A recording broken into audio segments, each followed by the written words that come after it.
والصلاة والسلام على عباده الذين اصطفى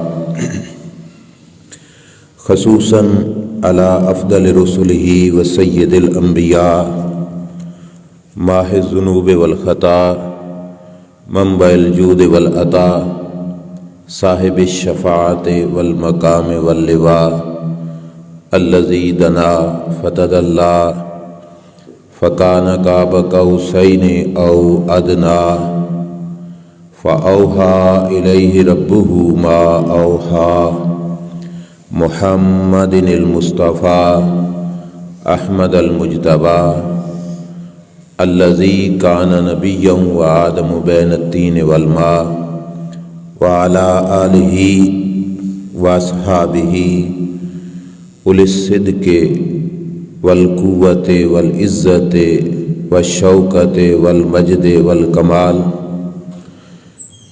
اما بعد فاعوذ باللہ من الشیطان الرجیم بسم اللہ الرحمن الرحیم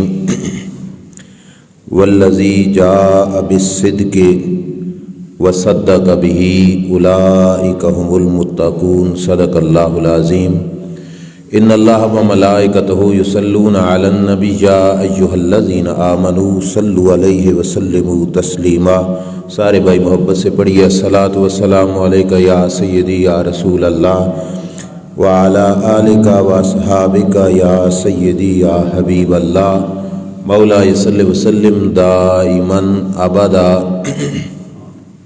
علی حبیبک خیر الخلق کلہم منزہ عن شریک فی محاسنہ فجوہر الحسن فیہ غیر منقسم یا اکرم الخلق مالی من الوذ بہ سواک عند حلول الحادث العمم ولن یدیک رسول اللہ جاہ کبھی اذ الکریم تجلی باسم منتقم رب صلی وسلم دائما ابدا علی حبیبک خیر الخلق کلہم۔ اللہ کریم جل شانہ کی حمد و ثنا اور اس کے پیارے محبوب سید المرسلین خاتم النبیین امام الانبیاء حضرت محمد مصطفیٰ احمد مجتبیٰ صلی اللہ تعالیٰ علیہ وآلہ وسلم کے دربار گوہربار میں ہدیہ درود السلام بصدد و احترام عرض کرنے کے بعد معزز محتشم حاضرین و سامعین السلام علیکم ورحمۃ اللہ وبرکاتہ۔ اللہ تعالیٰ کے فضل و توفیق سے اور اس کے پیارے حبیب صلی اللہ تعالیٰ علیہ وآلہ وسلم کی نگاہ رحمت اور شفقت کے طفیل نماز جمعہ کی حاضری کی سعادت نصیب ہو رہی ہے۔ دعا ہے اللہ تبارک و تعالیٰ ہم سب کی حاضری اپنے دربار میں قبول و منظور فرمائے۔ محتشم سامعین، جمادی ثانیہ کا مقدس مہینہ جا رہا ہے۔ اس مہینے کی 22 تاریخ کو خلیفہ رسول اور اللہ کے پیارے محبوب صلی اللہ تعالیٰ علیہ وآلہ وسلم کے پیارے محبوب صحابی سیدنا صدیق اکبر رضی اللہ تعالیٰ عنہ کا یوم وصال ہے، یعنی ان کا عرس پاک ہے۔ اس مناسبت سے آج کے خطبہ جمعہ شریف کے اندر خصائص سیدنا صدیق اکبر رضی اللہ تعالیٰ عنہ میں بیان کرنے کی کوشش کروں گا۔ اللہ تعالیٰ مجھے صحیح بیان کرنے کی اور ہم سب کو سن سنا کے عمل کی توفیق عطا فرمائے۔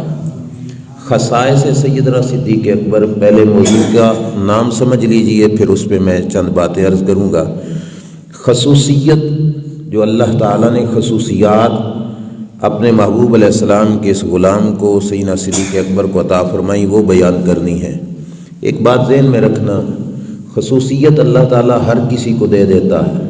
یا ہم جتنے لوگ بیٹھے ہیں، ہم میں سے ہر ایک کو کوئی نہ کوئی خصوصیت اللہ کریم نے عطا فرمائی ہوئی ہوگی، اور یہ بھی ہو سکتا ہے کئی دفعہ چھوٹے کے پاس وہ خصوصیت آ جائے جو بڑے کے پاس نہ ہو، ایسا ہو سکتا ہے۔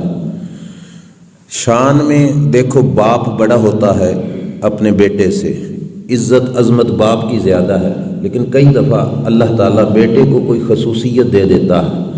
مثلا علم میں بڑا ماہر ہو گیا، عالم بن گیا بیٹا، باپ نہیں بن سکا، تو اب بیٹے کی یہ خصوصیت ہے لیکن اس کا یہ مطلب ہرگز نہیں کہ بیٹا باپ سے بڑھ گیا۔ افضلیت کس کی ہے، فضیلت کس کی ہے؟ باپ کی ہی ہے۔ خصوصیت بیٹے کو بھی مل گئی۔ اللہ کریم نے ہر انسان کو خصوصیات عطا فرمائی، اسی طرح اللہ تعالیٰ نے سارے صحابہ کو کچھ نہ کچھ خاص چیزیں عطا فرمائی۔ ہر صحابی کی خصوصیات ہیں۔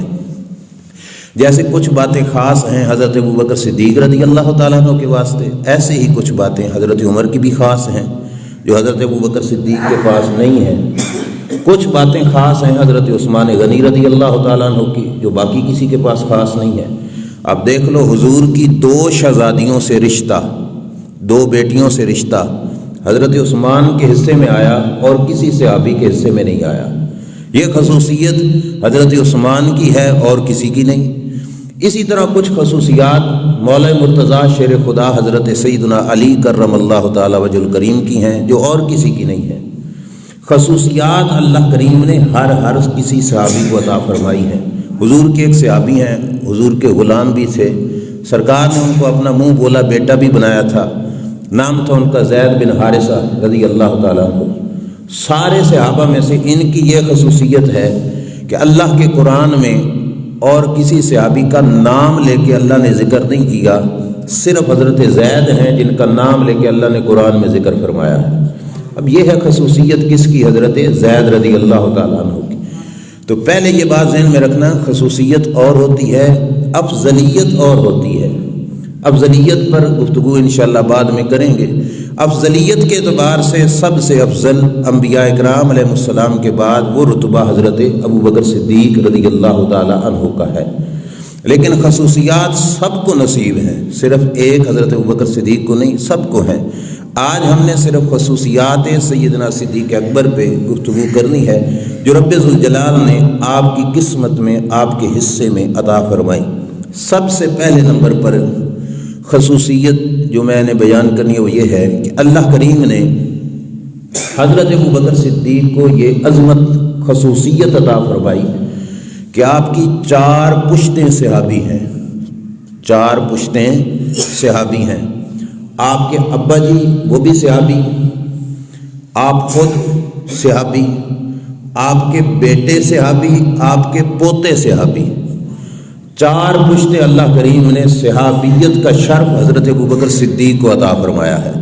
اور یہ ہے خصوصیت سیدنا صدیق اکبر رضی اللہ تعالی عنہ کی کہ یہ اور کسی کے حصے میں نہیں آئی، یہ سعادت اللہ نے اپنے محبوب کے اس صحابی کو عطا فرمائی ہے۔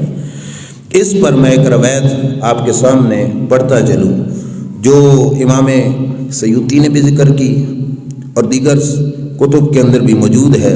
حضور کے صحابی موسیٰ بن عقبہ رضی اللہ تعالیٰ عنہ وہ فرماتے تھے کہ ما نعلم اربعۃ ادرک النبی صلی اللہ علیہ وسلم الآباء مع الابناء الا ابو قحافہ و ابو بکر و عبد الرحمن و ابنہ ابو عتیق محمد ابن ابی بکر، یہ محمد ابن عبد الرحمن، یہ ان کی روایت ہے۔ وہ فرماتے ہیں کہ ہم نہیں جانتے کہ 4 پشتوں میں باپ اور بیٹوں سمیت اللہ نے کسی کو صحابیت کا شرف دیا ہو۔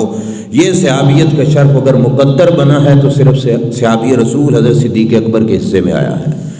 4 نسلیں صحابی بہت بڑا اعزاز ہے اللہ کریم جل شانہ کا، اور اللہ تعالیٰ کی یہ بہت بڑی کرم نوازی ہے جو رب ذوالجلال نے ان کو عطا فرمائی تھی۔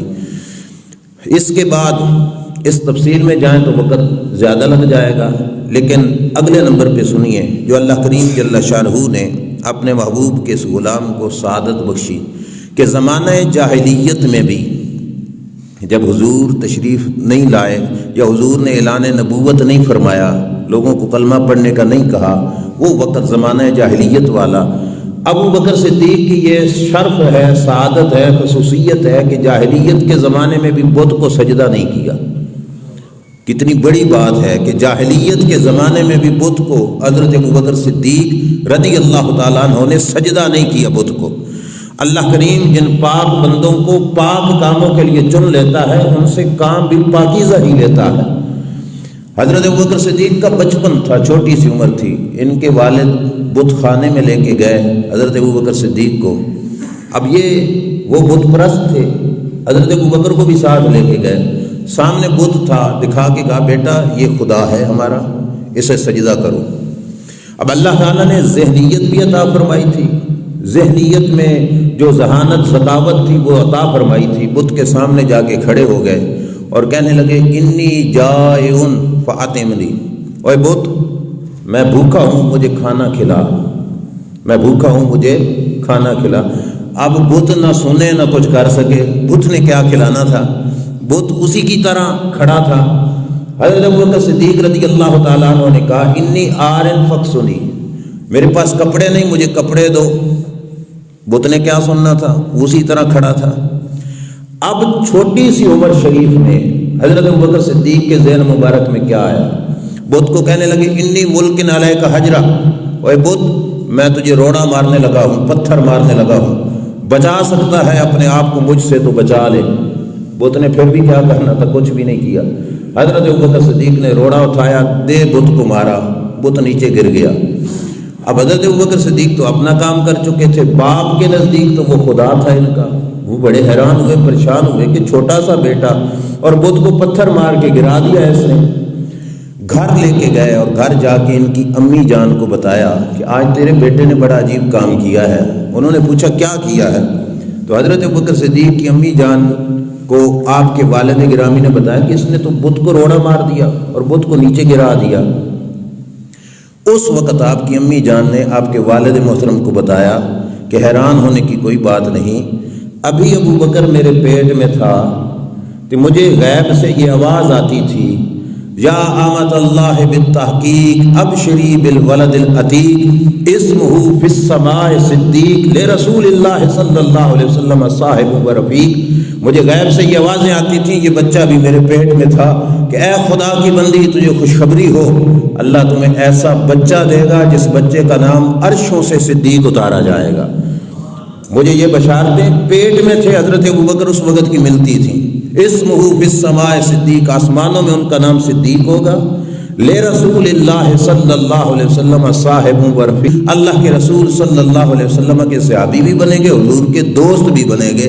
یہ بشارتیں میرے پیٹ میں تھے تو مجھے اس وقت ملتی تھیں۔ ان کی ماں نے کہا اس کو کچھ نہ کہو، اللہ نے اس کو کچھ خاص ہی بنایا ہے۔ یہ تھا بچپنا کہ دوسری خصوصیت کیا تھی کہ کبھی بت کو سجدہ نہیں کیا۔ تیسرے نمبر پر جو خصوصیت ہے اس میں حضرت ابوبکر کے ساتھ حضرت عثمان بھی شریک ہے، وہ یہ ہے کہ زمانہ جاہلیت میں بھی کبھی شراب نہیں پی تھی حضرت ابوبکر صدیق رضی اللہ تعالیٰ عنہ نے۔ شراب کی حرمت اگرچہ بعد میں آئی، ہجرت کے بھی بعد میں آئی، لیکن جاہلیت کے زمانے میں بھی اس کے بعد بھی کبھی شراب حضرت ابوبکر صدیق نے بھی اور حضرت عثمان نے بھی رضی اللہ عنہما، ان دونوں نے کبھی شراب نہیں پی۔ یہ ان کی خصوصیت ہے، اللہ کریم نے ان کے وجود اطہر کو یہ سعادت اور خصوصیت عطا فرمائی تھی۔ اگلے نمبر پر جو خصوصیت ہے وہ سنیے کہ آپ کے ہاں اولاد پیدا ہو، بچے پیدا ہوں، آپ لوگ نام رکھوانے کے لیے اپنے مرشد کے پاس جاؤ گے، کسی عالم کے پاس جاؤ گے، کسی صحیح جاننے والے کے پاس کہ ہمارے بچے کا نام رکھو، تاکہ اچھا نام رکھے گا تو بیٹا نیک سیرت نیک کردار بنے گا، اچھا اس کا کردار ہوگا معاشرے کے اندر۔ لیکن کمال ذات ہے حضرت ابوبکر صدیق رضی اللہ تعالیٰ عنہ کی کہ جن کا نام گھر والوں نے تو اور رکھا لیکن رب نے حضرت ابوبکر کا نام صدیق رکھا۔ یہ خصوصیت ہے حضرت ابوبکر صدیق کی کہ ان کو صدیق کس نے کہا؟ اللہ نے۔ کس نے کہا؟ اللہ نے۔ ہو سکتا ہے میں کسی کو نام دے دوں کہ یہ غلام رسول ہے، یہ رسول اللہ کا غلام ہے، خدا نہ خواستہ وہ بن نہ پائے، پورا نہ اترے۔ پنجابی میں مقولہ ہے نا، اکھیاں چو انی تے نا نور بھری، آنکھوں سے دکھتا کچھ نہیں اور نام کیا ہے؟ نور بھری۔ اور کوئی بندہ ہو سکتا ہے چوہوں سے ڈرتا ہو تو نام اس کا شیر بہادر ہو، یہ ہو سکتا ہے۔ یہ ہیں تیرے میرے رکھے ہوئے نام، لیکن جو نام رب رکھے سچا ہو نہیں اور رب صدیق کہہ دے، ایسا ہو نہیں سکتا۔ جیسے رب نے صدیق کہا، اس کی زندگی کا ایک ایک لمحہ صداقت پہ گزرے گا، اس کی زندگی میں کبھی جھوٹ آ سکتا بھی نہیں ہے۔ یہ خصوصیت ہے اللہ کریم نے حضرت ابوبکر صدیق رضی اللہ تعالیٰ عنہ کو عطا فرمائی تھی۔ یہ یاد رکھنا خصوصیات میں دوبارہ کہہ رہا ہوں، صدیق اگر ابوبکر صدیق ہے تو اس کا یہ مطلب نہیں کہ حضرت عمر صدیق کوئی نہیں۔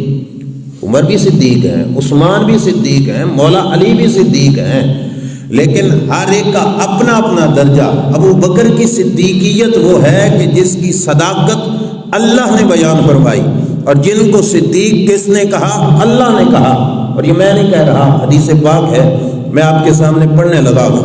حضرت ابو یحییٰ فرماتے ہیں کہ میں نے شیر خدا سے سنا۔ کس سے سنا؟ مولا مرتضیٰ سے سنا، حضرت علی سے سنا۔ حضرت علی یالف باللہ اللہ انزل اسم ابی بکر من السماء الصدیق، ممبر پہ بیٹھ کے اللہ کی قسم اٹھا کے کہتے تھے، لوگوں خدا کی قسم ہے رب نے ابو بکر کو صدیق کہا ہے۔ ایک بات میں کہوں غلط ہو سکتی ہے، مولانا کہیں تو غلط ہو سکتی ہے، کوئی مفتی کہہ دے غلط ہو سکتی ہے، کوئی شیخ پیر کہہ دے غلط ہو سکتی ہے، لیکن یہ ہے وہ بات جس کو باب مدینۃ العلم، علم کے شہر کا دروازہ، شیر خدا قسم اٹھا کے بیان کر رہے ہیں۔ لوگوں ابو بکر کو اللہ نے صدیق کہا ہے، اور اللہ نے حضرت ابو بکر کا نام صدیق اتارا ہے۔ اور ایک اور مقام پر حضرت علی المرتضیٰ رضی اللہ تعالیٰ عنہ فرمایا کرتے تھے، ان اللہ هو الذی سما ابا بکر الصدیق۔ حضور حضرت علی فرمایا کرتے تھے اللہ نے حضرت ابو بکر کا نام صدیق اتارا ہے۔ جسے رب صدیق کہے، اسے کوئی جھوٹا کہے تو وہ رب سے لڑنے والا ہوگا، ہم سے نہیں۔ جسے رب نے صدیق کہا اس کی عظمت کے کیا کہنے، جس کو مولا علی نے قسمیں اٹھا کر صدیق کہا کہ صدیق ہے، میں اللہ کی قسم اٹھاتا ہوں یہ صدیق ہے۔ اور یہ بات بھی ذہن میں رکھنا، ہوا یہ تھا کہ جس وقت صدیق کا لقب پڑا، امام سیوطی نے تاریخ الخلفاء میں لکھا، سرکار آ رہے تھے شب معراج سے واپس آ رہے تھے، جبریل بھی ساتھ ہیں۔ واپسی پہ سرکار دو عالم صلی اللہ علیہ وسلم نے جبریل سے کہا، ان قومی لا یصدقونی، اے جبریل ذرا یہ تو بتا کہ رات کے تھوڑے سے حصے میں مسجد حرام سے جانا مسجد اقصیٰ تک مہینوں کا سفر ہے، پھر مسجد اقصیٰ سے دعویٰ یہ کرنا کہ میں آسمانوں کی سیر کر کے آیا، جنت کی سیر کر کے آیا، دوزخ بھی دیکھ کے آیا، یہ سارا دعویٰ جب میں کروں گا تو میری قوم کے لوگ اس بات کو نہیں مانیں گے۔ سرکار نے حضرت جبریل امین علیہ السلام سے یہ کہا کہ میری قوم میری بات کی تصدیق نہیں کرے گی۔ جس وقت آقا کریم صلی اللہ تعالیٰ علیہ وآلہ وسلم نے یہ کہا تو جبریل کیا کہنے لگے، یصدقک ابو بکر رضی اللہ تعالیٰ عنہ، آقا گھبرانے کی کوئی ضرورت نہیں، تمہاری بات کی تصدیق ابو بکر کریں گے، تمہاری بات کی تصدیق ابو بکر کریں گے۔ وَهُوَ الصدیق، اور اس وقت جبریل نے کہا ابو بکر کیوں تصدیق کریں گے، کیونکہ رب نے ان کی زبان سے سچ ہی نکلوانا ہے، ہو ہی نہیں سکتا کہ ابو بکر کی زبان سے غلط نکلے۔ پھر ایسا ہی ہوا، سرکار مکہ شریف میں آئے، لوگوں کو بتلایا، مکہ کے جو کفار حضرت ابوبکر صدیق کے دشمن تھے، سرکار کے دشمن تھے، وہ دوڑے گئے حضرت ابوبکر صدیق کے پاس، کیونکہ حضرت ابوبکر صدیق کی دوستی تھی نا حضور علیہ السلام سے۔ جا کے حضرت ابوبکر صدیق رضی اللہ تعالیٰ عنہ کو کیا کہنے لگے، وہ کہنے لگے حل لک الی صاحبک یزعم انہ اسری باللیل الی بیت المقدس، کہا ابو بکر بتاؤ تیرا دوست تو یہ کہہ رہا ہے کہ اسے راتوں رات بیت المقدس تک کی سیر کرائی گئی، بیت المقدس سے ہو کے بھی آ گئے اور رات پوری بھی ختم نہیں ہوئی، یہ کہہ رہا ہے، کیا ابو بکر یہ بات بھی مانو گے اپنے دوست کی، سرکار کی یہ بات بھی مانو گے؟ حضرت ابوبکر صدیق نے پتہ کیا کہا، فرمایا آوا کالا ذالک، پکی دسو اے گل انہاں کیتی، یہ بات انہوں نے فرمائی ہے؟ انہوں نے کہا بالکل۔ مشرکین مکہ نے کہا ہاں انہوں نے کہی ہے۔ حضرت ابوبکر صدیق رضی اللہ تعالیٰ عنہ نے فرمایا لقد صدق وانی لاصدقہ، اگر انہوں نے کہا ہے تو بالکل سچ کہا ہے اور میں اس بات کی تصدیق کرتا ہوں۔ حضرت ابوبکر صدیق نے تصدیق فرما دی۔ انہوں نے کہا بھئی ابو بکر تو بڑا سمجھدار بندہ ہے، مکے کا تاجر ہے، لوگ بڑے سمجھدار سمجھتے ہیں، یہ بات بھی کوئی ماننے والی ہے، مہینوں کا سفر ہو اور راتوں رات ایک بندہ دعویٰ کرے اور تو مان جائے کہ مسجد اقصیٰ تک ہو کے آ گئے، عجیب بات ہے یار، تو کیسی باتیں کر رہا ہے؟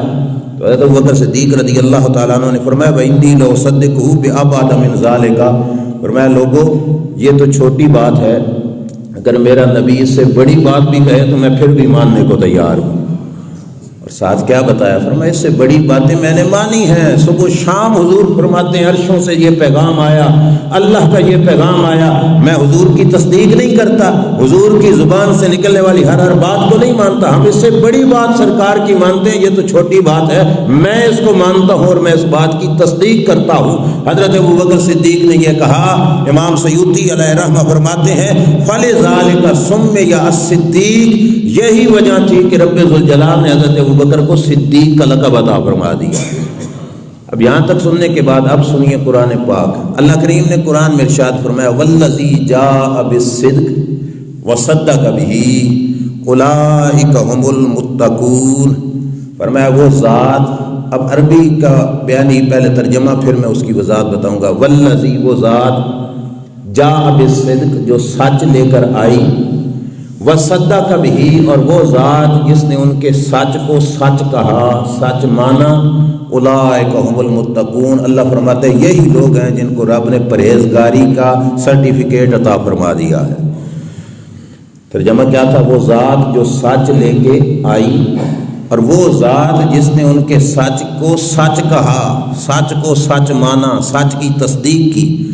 اب اس مقام پر ہمارے گھر کی نہیں، غیروں کے گھر کی کتاب ہے تفسیر مجموع البیان کے اندر ان کا مفسر کہتا ہے کہ والذی جاء بالصدق سے مراد رسول اللہ کی ذات ہے، اور صدق بھی سے مراد ابوبکر صدیق کی ذات ہے۔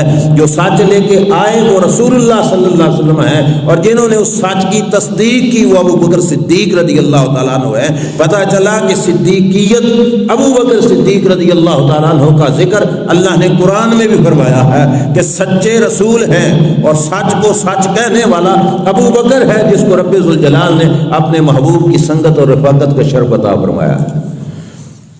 اگلی خصوصیت حضرت ابوبکر صدیق رضی اللہ تعالیٰ عنہ کی یہ ہے کہ اللہ کریم نے اپنے محبوب کے اس غلام کو حضور کی سنگت عطا فرمائی، اور تھوڑے وقت کے لیے نہیں، صحابی سارے حضور کے سنگی ہیں، لیکن جو سب سے کمال سنگت تھی وہ حضرت ابوبکر صدیق کو عطا فرمائی۔ حدیث پاک ہے، پہلے وہ سنیے پھر واپس آتا ہوں۔ سرکار نے فرمایا الارواح جنود مجندہ، یہ ہم جتنے بیٹھے ہیں نا، ہمارے اندر روح ہے، روح ہے ہمارے بدن میں، جس کی وجہ سے ہم زندہ ہیں۔ ہمارے بدن میں آنے سے پہلے یہ روح عالم ارواح میں رہتی تھی، اللہ کے پاس عالم ارواح میں یہ روح رہتی تھی۔ جب ہمارا بدن نہیں تھا ہماری روح اس وقت بھی تھی۔ ہمارے بچے ہیں، کچھ آ گئے کچھ نہیں آئے، جو آئے جو نہیں آئے ان کی بھی روحیں آسمانوں پہ ہیں اللہ کے پاس۔ بدن بنے گا تو اللہ اس بدن میں روح کو ڈال دے گا۔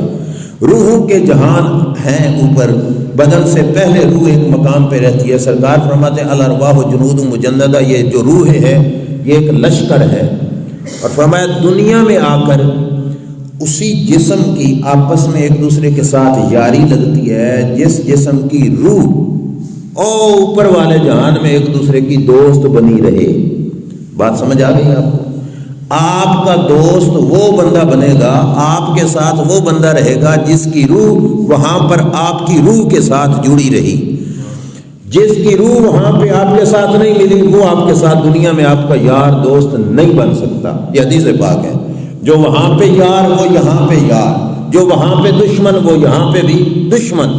اب یہ حدیث ذہن میں رکھو، پھر دیکھو صدیق کا بچپنا بھی حضور کے ساتھ، صدیق کی جوانی بھی حضور کے ساتھ، صدیق کا بڑھاپا بھی حضور کے ساتھ، تو ان کی روحانیت روح والے جہان میں صدیق کی روح بھی روح مصطفیٰ کے ساتھ تھی۔ کیونکہ حدیث بتا رہی ہے دنیا میں یاری انہی کے لگے گی جن کی روحوں کی یاری وہاں پہ رہی۔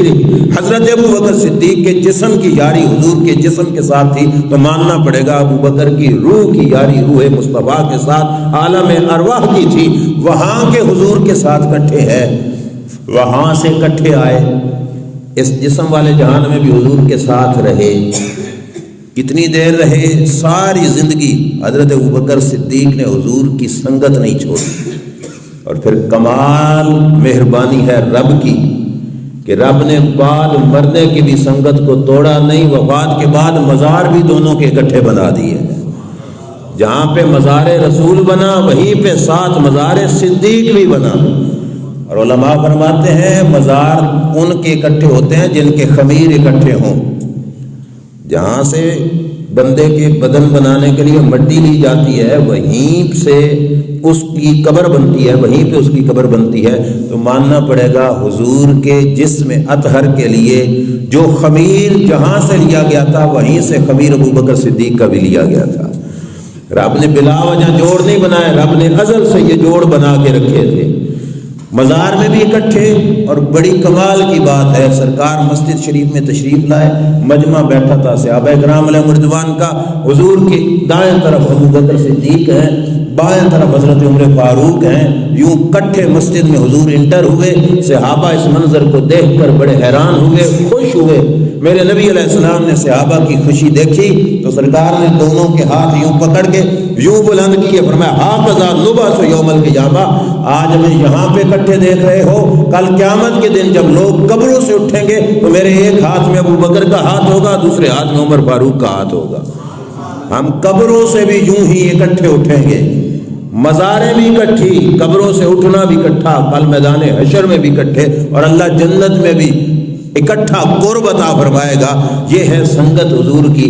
میں آپ سے پوچھتا ہوں، اس بارگاہ کی سنگت ملے جس بارگاہ میں ایک سیکنڈ کوئی چیز چلی جائے، روئے زمین کی کوئی شے اس کا مقابلہ بولیے کر سکتی ہے؟ نہیں کر سکتی۔ جس بارگاہ کی نسبت ایک سیکنڈ کے لیے کسی کو نصیب ہوئی، کوئی اور شے اس کا مقابلہ نہیں کر سکتی۔ کمال عظمت ہے ابو بکر تیری کہ جس کو ایک سیکنڈ کی نہیں، کئی صدیوں کی اللہ نے رفاقت عطا فرما دی ہے۔ علماء کا متفق علیہ عقیدہ نظریہ ہے، یہ صرف ہمارے مسلک میں نہیں، جس کے پاس جاؤ گے وہ یہ بات کہے گا کہ حضور کے مزار شریف میں وہ مٹی جس کا تعلق حضور کے جسم کے ساتھ ہو رہا ہے، مزار میں وہ مٹی جو حضور کے جسم کے ساتھ ٹچ ہو رہی ہے، وہ مٹی صرف کعبے سے نہیں، اللہ کے عرش سے بھی افضل ہے۔ وہ مٹی اللہ کے عرش سے بھی افضل ہے۔ کیوں؟ کیونکہ اس نے حضور کے جسم کو چوما، وہ حضور کے جسم کے ساتھ لگ گئی، وہ مٹی لگے حضور کے جسم کے ساتھ، وہ اتنا شرف پا جائے۔ ابو بکر صدیق کی کتنی عظمت ہے جن کا انسانیت کا وجود حضور کے ساتھ رہا ہے، اور صرف ٹچ نہیں رہا، مٹی ساتھ رہ کر کیا فائدہ دے رہی حضور کو۔ اور حضرت ابو بکر صدیق کا جسم اطہر صرف حضور علیہ الصلوۃ والسلام کے ساتھ ٹچ نہیں رہا، ساری زندگی ساتھ بھی ملے رہے اور ساری زندگی حضور کی نوکری بھی کرتے رہے، سرکار کی خدمت بھی کرتے رہے۔ اور خدمت ابو بکر صدیق نے اتنی کی، بڑے مزے کی بات ہے، سرکار دو عالم صلی اللہ علیہ وآلہ وسلم نے فرمایا، لوگو میری ذات پر جس بندے نے کوئی بھی احسان کیا، بھلا کیا، فرمایا میں اس کا بدلہ دے کے جا رہا ہوں۔ یہ حضور فرما رہے ہیں، میری ذات پر جس بندے نے جتنا بھلا کیا، جتنا احسان کیا، جتنی نیکی کی، فرمایا میں بدلہ دے کے جا رہا ہوں۔ فرمایا ما خلا ابا بکر، فرمایا ایک بندہ ہے ابو بکر جس کے میں محمد پہ اتنے احسان ہیں جن کا بدلہ میں دے کے نہیں جا رہا، رب ہی ان کے بدلے عطا فرمائے گا۔ جس نے اتنی خدمت بھی کی ہو، جس نے اتنی نوکری بھی کی ہو اور اس عظیم ہستی کے قرب میں کی ہو، اللہ ان کو کتنی بڑے رتبہ عطا فرمائے گا۔ ان پاک ہستیوں کا قرب بہت بڑی شان رکھتا ہے۔ ان الصفا والمروہ من شعائر اللہ، حافظ لوگ بیٹھے ہیں، آپ بھی جانتے ہو کہ قرآن کی مشہور آیت ہے، یہ روایت نہیں یہ آیت ہے۔ اللہ فرماتا ہے صفا پہاڑی بھی اور مروہ پہاڑی بھی میری نشانیوں میں سے ایک نشانی ہے۔ کس نے کہا؟ قرآن ہے نا، اللہ کی نشانی بن گئے کون؟ صفا اور مروہ۔ پتھر ہیں، پتھر ہی ہیں نا، پتھر ہیں۔ رب نے نشانی کیوں کہا؟ اللہ کی ایک نیک بندی کے پاؤں لگ گئے تھے ان پتھروں کے ساتھ۔ حضرت اسماعیل علیہ السلام کی اماں جان کے قدم لگے ان پتھروں کے ساتھ۔ اللہ نے کہا کہ جن پتھروں پر میرے نبی کی ماں کے قدم لگے وہ پتھر بھی میری نشانیاں۔ ذرا غور کرو، اگر پتھر چومے نبی کی ماں کے قدم، وہ پتھر رب کی نشانی بن جاتا ہے۔ ابو بکر صدیق تیری عظمت پہ قربان، تو نے صرف نبی نہیں، نبیوں کے نبی کے قدموں کو چوما ہے۔ اگر پتھر قدموں کے ساتھ لگے وہ نشانی ہے تو ابو بکر صدیق کا کتنا بڑا مقام ہوگا۔ یہ خصوصیت ہے سیدنا ابو بکر صدیق رضی اللہ تعالیٰ عنہ کی کہ اللہ نے ہر مقام پر حضرت ابو بکر صدیق کو حضور کا قرب اور یاری نصیب فرمائی۔ آگے سنیے، ایک خاص موقع حضور کی زندگی شریف میں آیا جس کو کہا جاتا ہے ہجرت مکہ، ہجرت مدینہ، کہ سرکار نے مکہ چھوڑا، کہاں پہ گئے؟ مدینہ شریف۔ بہت پیارا موقع ہے، توجہ کیجئے گا۔ یہ وہ موقع تھا جس موقع پر کافر حضور کے خون کے پیاسے بن چکے تھے، سرکار کو شہید کرنا چاہتے تھے، سرکار کے گھر مبارک کو بھی انہوں نے گھیر لیا تھا۔ عین اس موقع پر، جس موقع پر ہر طرف سے دشمن سر پہ چڑھے ہوئے تھے، اللہ نے اپنے محبوب کو حکم دیا، محبوب مکہ چھوڑیے، مدینے جائیے، چھوڑ دیجئے یہ مکہ۔ سرکار اللہ کے آرڈر کے منتظر تھے کہ اللہ کا حکم آتا ہے تو پھر میں چھوڑ دوں گا۔ نبی اکرم صلی اللہ تعالیٰ علیہ وآلہ وسلم اپنے گھر سے نکلے۔ میں اس بات کی طرف نہیں آتا، پھر کبھی موقع بنا تو عرض کروں گا۔ کافروں کے لشکر میں سے سرکار گزر گئے، ان کو نظر بھی وہاں سے نکل کر ہجرت کرنی تھی تو سیدھے گئے حضور حضرت ابوبکر صدیق رضی اللہ تعالیٰ عنہ کے گھر میں۔ اب میں آپ سے پوچھتا ہوں، سمجھدار لوگ ہو، جس وقت دشمن سر پہ چڑھے ہوئے ہوں اور ہر طرف لوگ خون کے پیاسے ہوں، اس وقت اپنے گھر سے نکل کر بندہ کسی دشمن کے گھر میں جاتا ہے؟ بولیے، کوئی اتنا پاگل ہو سکتا ہے کہ خون کے پیاسے لوگ ہیں ہر طرف اور بندہ اپنے گھر سے نکل کر کسی دشمن کے گھر میں چلا جائے؟ ایسے ہو سکتا ہے؟ ایسے حالات میں پوری ذمہ داری سے عرض کر رہا ہوں، آپ کا ذہن بھی گواہی دے گا، لوگ اپنے مامے چاچے کے گھر میں بھی نہیں جاتے، پتہ نہیں کوئی پھر جائے، پتہ نہیں کوئی میرے خلاف ہو جائے، مجھے پکڑ کر دشمنوں کے حوالے کر دے۔ لوگ رشتہ داروں کے گھر میں بھی نہیں جاتے۔ ایسے موقع پر، ایسے حساس موقع پر لوگ اپنے ماں باپ سے بھی رابطہ ختم کر دیتے ہیں کہ کیا پتا میرے اس تعلق کی خبر کسی دشمن کو ہو جائے۔ اس حساس موقع پر قربان جاؤں ابوبکر صدیق کے خلاف پر کہ نبی کریم علیہ السلام نے اگر اپنا گھر چھوڑا تو دوسرا دروازہ پیارے صدیق کا تھا، جس دروازے پر سرکار دو عالم صلی اللہ علیہ وسلم تشریف لے کے گئے اور صدیق کو جا کے کیا کہا؟ صدیق، اللہ کا آرڈر ہے، مکہ چھوڑو، مدینے جاؤ۔ ابوبکر صدیق نے عرض کیا، یا رسول اللہ مجھے بھی لے کے جانا۔ الصحبت یا رسول اللہ عربی کے لفظ ہے، پنجابی میں کہوں تو حضرت صدیق نے کہا میں نے بھی نال لے جانا، میں بھی نال آنا۔ سرکار نے کیا فرمایا میں کوئی بغیر جو ہے اللہ کے آرڈر کے نہیں آیا، رب کی مرضی بھی یہ ہے کہ ابوبکر کو ساتھ لے کے جانا ہے، ابوبکر کو ساتھ لے کے جانا ہے۔ یہ ہمارے حساس ادارے، جو حکومتی ادارے حساس، جب اس موقع پر بندہ آن دی مشن ہوتا ہے، سکے بھائی سے بھی بندہ بات نہیں کرتا، کوئی پہچان بھی لے تو لوگ یہی کہتے ہیں بھائی پتہ نہیں تو کون ہے، پتہ نہیں تم کون ہو۔ لیکن قربان جاؤں ابوبکر صدیق تیرے خلاف پر اتنا عظیم مشن ہے، اور صفِ صحابہ میں سے جس ہستی کو رب نے حضور کی رفاقت کے لیے چنا وہ ہستی ابوبکر صدیق کی ہے۔ اب اگلی کتاب ہے تفسیر حسن عسکری، 12 اماموں میں سے جو 11واں امام ہے ان کی لکھی ہوئی تفسیر، یہ ان کی کتاب ہے، ہماری نہیں، اور جو کچھ لکھا ہے ہمارا اس پہ عقیدہ ہے، وہ سنو بلا لکھا کیا ہے۔ تفسیر حسن عسکری کے اندر نبی کریم علیہ السلام نے جس وقت ابوبکر صدیق کو جا کے کہا، بڑی توجہ سے اور یاد بھی رکھنا سن کر، جا کے کہا نا ابوبکر میرے ساتھ چل، ابوبکر صدیق نے کہا یا رسول اللہ میں تو پہلے ہی تیار ہوں۔ سرکار نے پھر آزمائش کے لیے جملے کہے، فرمایا ابوبکر اردیت ان تکون معی یا ابا بکر تطلب کما اطلب، ابوبکر جیسے لوگ مجھے ڈھونڈیں گے ایسے تجھے بھی ڈھونڈیں گے، ہوگا کہ نہیں؟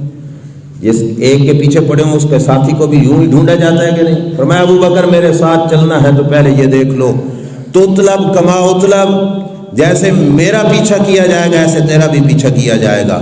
اور فرمایا بل یورب انت الذی تحملنی علی ما ادعی ہے، اے ابوبکر پھر یہ بھی سوچ مجھ سے زیادہ لوگ تیرا پیچھا کریں گے، کیوں؟ کیونکہ کافروں کو پہلے بھی یہ گمان تھا کہ نبوت کا دعویٰ ابوبکر نہیں کرایا ہے، یہ اکیلے تو کچھ کر نہیں سکتے تھے، یہ بہت بڑے بزنس مین ہیں، تاجر ہیں ابوبکر، یہ ساتھ مل گئے جس کی ٹیک سے حضور علیہ السلام دعوی نبوت کر رہے ہیں۔ سرکار نے فرمایا ابوبکر تیرے بارے میں لوگ یہ بھی گمان کریں گے، تجھے مجھ سے زیادہ معاذ اللہ مجرم سمجھ کر تیرا پیچھا کریں گے۔ اور میں ابوبکر سوچ لے وتحمل انی انواع العذاب، ابوبکر میری وجہ سے تجھے طرح طرح کی تکلیفیں جھیلنی پڑیں گی، اب آنا ہے میرے ساتھ۔ یہ سارا کچھ بتا دیا سرکار نے۔ میرے محبوب علیہ السلام کے غلام کا جواب سنو، کیا کہنے لگے؟ قال ابو بکر اما انا لو عشت عمر الدنیا وعذب فيها اشد عذاب لا ينزل علي موت مريح ولا فرح مريح وكان ذلك في محبتك لكان ذلك حب الي من انعم فيها وانا املك جميع ممالك الدنيا وكان ذلك في مخالفتك۔ ترجمہ سننا اور کمال حضور کے اس غلام کی عظمت کو سلام کرنا۔ حضرت ابوبکر صدیق نے عرض کیا، آقا آپ پوچھتے ہو تکلیفیں جھیل کر مجھے آپ کے ساتھ آنا پسند ہے یا نہیں؟ سنو، سرکار کی بارگاہ میں ابوبکر صدیق کہتے ہیں، آقا آج سے لے کر قیامت تک کی رب مجھے دے لمبی زندگی، قیامت تک کی رب مجھے دے لمبی زندگی، اور یہ ساری زندگی کا ہر سال، ہر مہینہ، ہر ہفتہ، ہر دن، ہر منٹ، ہر سیکنڈ دکھوں سے بھرا ہوا ہو، کائنات کی ہر تکلیف ابوبکر کی جھولی میں پڑی ہوئی ہو، لیکن آقا ہاتھ میں دامن آپ کا ہو۔ فرمایا یہ دکھوں والی زندگی مجھے پیاری ہے، کس سے؟ من ان عمل کا جمیع ممالک دنیا، آقا دوسری طرف میں ساری دنیا کی بادشاہوں کا بادشاہ بن جاؤں اور کائنات کی ہر نعمت ابوبکر صدیق کے قدموں میں پڑی ہو، لیکن آپ کا دامن میرے ہاتھ میں نہ ہو۔ تو فرمایا میرا عقیدہ یہ ہے آقا، میں دکھوں والی زندگی پسند کر لوں گا، سکھوں والی زندگی کو چھوڑ دوں گا۔ آقا میرا یہ نذرانہ عقیدت ہے آپ کے دربار میں، اب بتاؤ مجھے ساتھ لے کے جانا ہے کہ نہیں؟ یہ تفسیر حسن عسکری پڑھ رہا ہوں، ان کی کتاب۔ میرے نبی علیہ السلام نے کیا جواب دیا؟ عشق کے دعوے تو میں بھی کر لیتا ہوں، آپ بھی کر لیتے ہو، وقت آنے پر کوئی ہے جو ثابت قدم رہتا ہے، ایسے ہے کہ نہیں؟ دعوت تو ہمارا بھی ہوتا ہے نا، غلامی رسول میں موت بھی قبول ہے، اتنا بڑا دعویٰ بھی بندہ کر دیتا ہے، اور حضور کے ایک دو فرمان بھی بندے کو قبول کرنے اوکھے ہو جاتے ہیں۔ تو کوئی یہ نہ سمجھے کہ ابوبکر بھی صرف دعویٰ کر رہا تھا، اگر صرف ہوتا دعویٰ تو تیرے میرے سامنے تو وہ دعویٰ چل سکتا ہے، جس رب کے سامنے سے دل کا بھید نہیں چھپ سکتا، اس رب کے سامنے یہ بات چھپ سکتی تھی؟ اللہ اپنے محبوب کو بتلا نہ دیتا ہے، محبوب ابوبکر صدیق اوپر سے لگا ہوا ہے، لیکن رب نے کیا بتایا؟ سننا، ابوبکر صدیق نے یہ اظہار محبت کیا تو اللہ کی طرف سے جو پیغام اپنے محبوب کو دیا گیا وہ کیا تھا؟ سرکار دو عالم صلی اللہ علیہ وسلم کی بارگاہ میں ابوبکر صدیق نے یہ بھی کہا، وَحَلْ أَنَا وَمَالِي وَوَلَدِي إِلَّا فِدَاكَ، آقا میں بھی آپ پر قربان، میرا مال بھی آپ پہ قربان، میری نسلیں بھی آپ پر قربان، آقا لے جاؤ کوئی بات نہیں، سب کچھ برداشت کروں گا۔ یہ نذرانہ عقیدہ جس وقت پیش کیا، سرکار کا جواب سننا کیا ہے؟ سرکار فرماتے ہیں، لا جرم ان اللہ تعالی قد اطلع علی قلبک ووجدہ موافقا لما جرى علی لسانک۔ ہزاروں سلام ہو اس اخلاص کو کہ جس اخلاص کی گواہیاں رب کا محبوب دے رہا ہے۔ فرمایا ابو بکر شک نہیں اس بات میں، اللہ نے تیرا دل دیکھا، اللہ نے تیرا دل دیکھا، ووجدہ موافقا لما جرى علی لسانک۔ اے ابو بکر اس دل میں بھی وہی کچھ ہے جو تیری زبان بول رہی ہے، اندر کا اور باہر کا اور نہیں ابو بکر۔ فرمایا اے ابو بکر رب نے دیکھا تیرا دل، اور تیرا دل بھی وہی کچھ بول رہا ہے جو تیری زبان بول رہی ہے۔ ابو بکر صدیق، میں کہتا تو کوئی انکار کر دیتا، یہ بات حضور کہہ رہے ہیں اور تفسیر حسن عسکری ہے۔ فرمایا ابو بکر تیرا دل بھی یہی کچھ کہہ رہا ہے جو تیری زبان کہہ رہی ہے۔ اخلاص ہے کہ نہیں؟ بولیے۔ یہ خالوص ہے حضرت ابوبکر صدیق رضی اللہ تعالیٰ عنہ کا۔ آگے سنیے، پھر نبی اکرم صلی اللہ تعالیٰ علیہ وسلم نے کیا فرمایا؟ ابو بکر جعلک منی بمنزلۃ السمع والبصر۔ اب جس بندے نے زندگی میں محبت کی ہو نا، ہر کوئی کرتا ہے محبت، ہر کوئی کرتا ہے، وہ بندہ اس جملے سے زیادہ اس کو لطف حاصل ہوگا۔ سرکار نے کیا فرمایا؟ سرکار ہے محبوب اور ابو بکر ہے محب۔ ابو بکر عاشق ہے، حضور ان کے محبوب ہیں۔ میرے نبی علیہ السلام ابو بکر کو کیا کہہ رہے ہیں؟ یہ محبوب کی طرف سے عاشق کے نام یہ پیغام جائے، کیا؟ ابو بکر اللہ نے تجھے، میں محمد کی آنکھ بھی بنایا ہے، میں محمد کے کان بھی بنایا۔ ابو بکر تو میری آنکھیں، ابو بکر تو میرے کان نے۔ کتنا بڑا درجہ دیا میرے محبوب علیہ السلام نے۔ عام طور پر کوئی بندہ یہاں پہ مسجد میں نہ بیٹھا ہو، اس کا بہت قریبی کوئی بندہ ہو نا، رازدار جو یہاں کی سن کر اس تک پہنچاتا ہو، تو لوگ کہیں گے بھئی فلانا بندہ فلانے دے کان نہیں، ایسے کہتے ہیں، کیا مطلب؟ وہ بے شک یہاں پہ نہیں، لیکن اس کے کان میں جو کچھ گئی وہ اس کے کان میں پہنچ جائے گی، اس کی آنکھ میں جو آیا وہ اس کی آنکھ میں پہنچ جائے گا۔ میرے نبی علیہ السلام نے فرمایا ابو بکر اللہ نے تجھے میرے کان بھی بنایا ہے، تجھے میری آنکھ بھی بنایا ہے۔ بڑا کمال ہے، لیکن اگلا جملہ اس سے بھی پیارا کیا ہے؟ فرمایا ابو بکر والراس من الجسد، ابو بکر اللہ نے تیرا میرا تعلق یوں رکھا ہے جیسے سر کا بدن کے ساتھ ہوتا ہے، سر کا بدن کے ساتھ ہوتا ہے۔ اگر تو سر ہے تو میں بدن ہوں، میں بدن ہوں تو تو سر ہے۔ ابو بکر سر اور دھڑ کا جو تعلق ہوتا ہے رب نے تیرا میرا یہ تعلق بنایا ہے۔ سر بغیر بدن کے رہ سکتا ہے؟ بولیے، وکھرا سر پڑا ہو، بدن کہیں پہ پڑا ہو، سر کام کرے گا؟ بدن الگ پڑا ہو، سر کہیں پہ پڑا ہو، یہ بدن کام کرے گا؟ سر اور بدن اکٹھے ہوں تو کام کریں گے۔ سرکار بتا رہے ہیں جن کی زبان پہ فقط محمد الرسول اللہ تو ہو، ابو بکر صدیق کا پیار نہ ہو، ان کا محمد الرسول اللہ کسی کام کا نہیں، اور جن کی زبان پہ ابو بکر ہو محمد الرسول اللہ نہ ہو، ان کا ابو بکر کسی کام کا نہیں۔ ابو بکر اور رسول اللہ کا تعلق یہ ہے کہ ابو بکر کو رب نے سر بنایا، رسول اللہ کو جسم، یا جسم ابو بکر کو بنایا ہے، رسول اللہ کو سر بنایا ہے۔ اگلا جملہ، اور یہ بھی محبت والے اس کی لذت سے لطف اندوز ہوں گے۔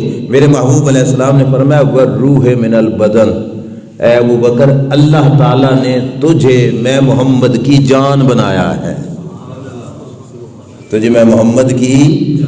اب مجھے بتاؤ کسی کا محبوب اسے کہے تو میری جان ہے، میری جان، ایک ہے تیری میری زبان سے نکلنا یہ لفظ، ایک ہے رب کی طرف سے یہ ایک عظیم تحفہ ملنا۔ فرمایا ابو بکر واقعی سچا بندہ ہے تو، اور اللہ نے تجھے میں محمد کی جان بنایا ہے۔ یہ نذرانہ عقیدت پیش کر رہے تھے حضرت ابو بکر صدیق، اور جوابی کارروائی کر رہے تھے مدینے کے تاجدار صلی اللہ علیہ وسلم۔ سرکار نے فرمایا چل پھر ابو بکر، او مکہ شہر سے نکلے۔ اب آپ میں حاجی حضرات بیٹھے ہوئے ہوں گے جنہوں نے حج کی سعادت حاصل کی، اور جن خوش نصیبوں کو عمرے کی سعادت ملی ان کو بھی پتہ ہوگا غار ثور والی پہاڑی کتنی اونچی ہے۔ زمین پہ کھڑے ہو کے بندہ اگر اوپر دیکھنا چاہے تو سر سے پگڑی گرتی ہے، اتنی بلند ہے۔ گھنٹوں کا سفر، آج کل کا کوئی کڑیل جوان بھی غار ثور پر جائے بہت مشکل بات ہے۔ مطلب 14 صدیاں بھی بیت گئیں، آج کل تو کچھ نہ کچھ راستے بھی بن گئے۔ 14 صدیاں پیچھے جاؤ، غار ثور تک، زمین سے لے کے غار ثور تک جانا۔ سرکار سفر میں ہیں اور غار ثور تک میں جا کے پناہ لینی تھی اللہ کے نبی صلی اللہ علیہ وسلم نے۔ سرکار پہاڑی پہ چڑھنے لگے۔ اب میں تھوڑی یہ بات بھی عرض کرتا چلوں تاکہ بات اور بھی کھل جائے۔ حضور کی عمر شریف تھی 53 سال۔ کتنی؟ آپ میں بھی نہیں، جس وقت ہجرت ہو رہی تھی اس وقت 53 سال تھی، ٹوٹل عمر شریف تو 63 سال تھی نا، ہجرت کے وقت عمر شریف تھی کتنی؟ 53 سال۔ آپ میں سے کوئی بزرگ بیٹھے ہوں گے 53 سال کے، اور ابو بکر صدیق کی عمر تھی 51 سال۔ کتنی؟ کوئی زیادہ فرق تو نہیں تھا، صرف 2 سال کا فرق ہے۔ 51 سال بھی بڑھاپا، 53 سال بھی بڑھاپے کی عمر۔ اب 51 سال کا بزرگ 53 سال کی بزرگ ہستی کو کہتا ہے پہاڑی پہ چڑھنا ہے تو میرے کندھوں پہ بیٹھ جاؤ۔